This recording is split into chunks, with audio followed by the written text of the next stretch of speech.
Muy buenos días. Mi nombre es Jorge David Cruz García. Yo soy estudiante de la especialización de Finanzas Públicas de la ESAP, Escuela Superior de Administración Pública.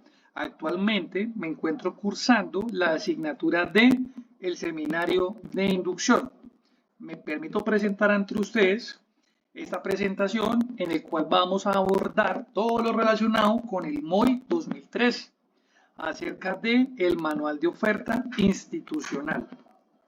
Vamos a comenzar haciendo un énfasis importante en todo lo que tiene que ver con la ley 489 de 1989 respectivamente.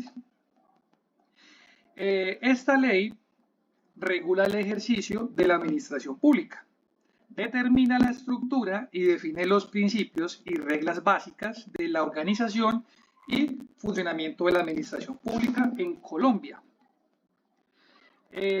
Además, tenemos aquí en pantalla una pequeña descripción, la cual reza que esta ley es por la cual se dictan normas sobre la organización y funcionamiento de las entidades del orden nacional, se expiden las disposiciones, principios y reglas generales para el ejercicio de las atribuciones previstas en los numerales 15 y 16 del artículo 189 de la Constitución Política, que recordemos que es la norma de normas.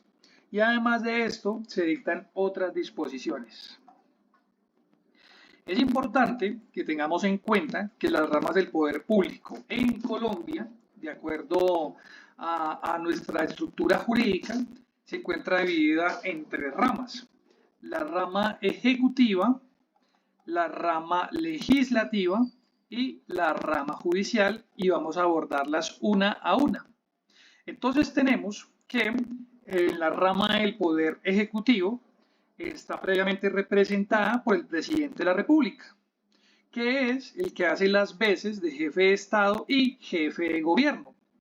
También este poder ejecutivo está integrado por los ministros, los directores de los departamentos administrativos y los superintendentes, que tienen la función primordial de garantizar el cumplimiento de los derechos y deberes de todos los colombianos.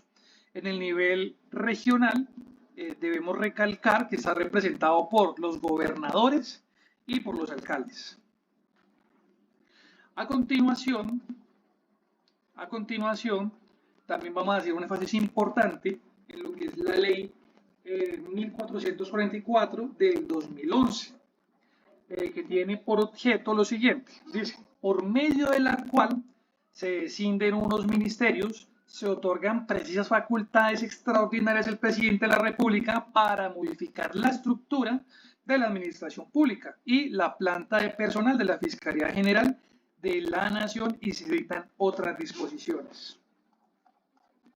En este orden de ideas tenemos la rama legislativa, que cuenta con una estructura bicameral que integra al Congreso en Senado y Cámara de Representantes.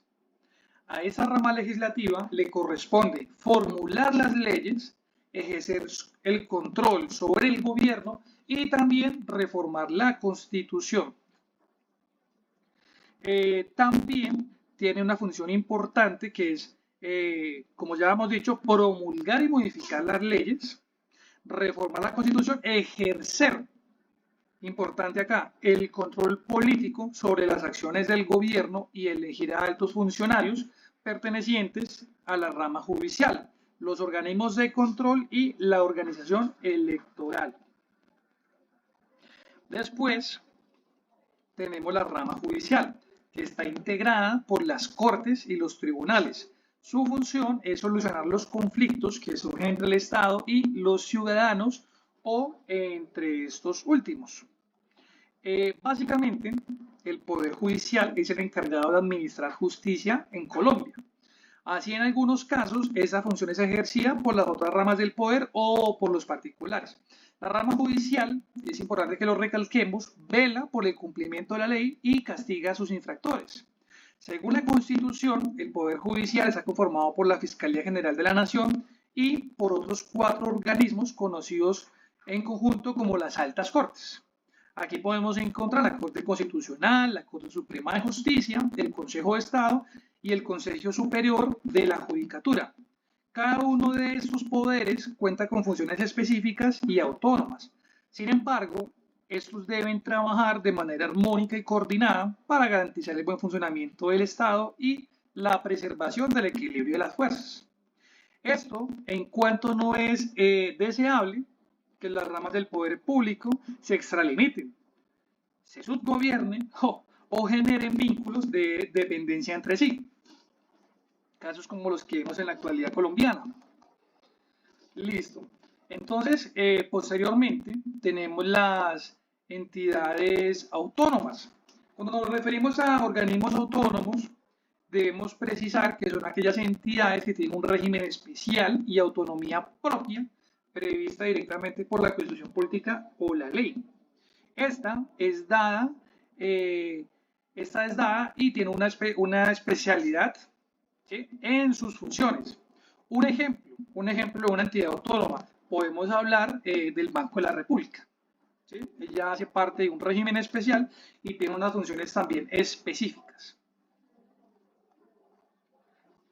Aquí también tenemos otros ejemplos. Dice que está compuesto por corporaciones autónomas. En este caso, acá donde yo me encuentro, Cortolima. Tenemos la Autoridad Nacional de Televisión. Tenemos la Comisión Nacional del Servicio Civil. Y también tenemos entes autónomos universitarios y, como ya comentaba anteriormente, el Banco de la República. Bueno, cuando hacemos énfasis en los organismos de control, tenemos que precisar que son aquellos organismos a los que la Constitución Política les confía las funciones relacionadas con el control disciplinario, que son cuáles: defender al pueblo y el control fiscal. No están adscritos ni vinculados a las ramas del poder público. Por mandato de la Constitución del 91, los organismos de control que ejercen toda la supervisión sobre las actividades del Ministerio de Ambiente y Desarrollo Sostenible son la Contraloría General de la República, que es el máximo órgano de control fiscal del Estado. Tenemos la Procuraduría General de la Nación, que es la entidad que representa a los ciudadanos ante el Estado y quien ejerce el control disciplinario. Tenemos la Contaduría General de la Nación, que es el organismo técnico de regulación de la contabilidad de todo el sector público en el país. Tenemos el Congreso de la República, que es quien ejerce control político sobre el gobierno y la administración del mismo. Y ya para finalizar esta presentación, tenemos las organizaciones electorales, que es el conjunto de entidades encargadas de las organizaciones de las elecciones, su dirección y vigilancia, así como lo relativo a la identificación de las personas. Muchas gracias por escuchar mi presentación.